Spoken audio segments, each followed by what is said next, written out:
I will say that's one of the things is after watching this, like I was like tired. I was like, man, like because you guys are always punching, kicking, screaming, pushing, shoving, like just there's so much happening, and you're like just screaming all the time. And it's like you get tired watching it because you're just like, man, you guys are just nonstop. It's just visceral.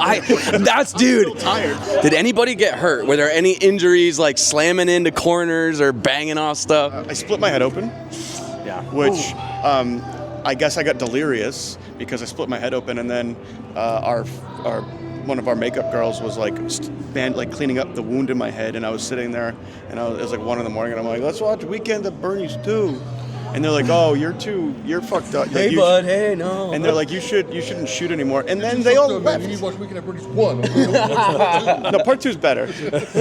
But then they all left me there, and I'm like, the next day, I'm like, everybody left me there. I was like, I could have fucking died if I was actually that. My head was all fucked up. Yeah, I was worried about your brain expanding. Because he was hit hard. Yeah. And you did chip your tooth. Yeah, my teeth are still chipped because I can't afford that. We gotta sell the movie before I can fix it. But when I put the pliers in my mouth, I chipped my teeth right here. Blood, sweat, tears, chipped teeth. What else was put into this movie? Like everything. I bruised my ribs once and then re-bruised them in the same spot during we have a big fight scene in the middle of the movie, and I did it twice. But my physical stuff wasn't nearly as insane as his stuff, as Joe's stuff. Joe was literally throwing himself over desks and stuff that very gracefully, I would have really fucked myself up if I had done that. But I think I had a couple bruised ribs, and somewhere in the fight I had like a concussion for a second.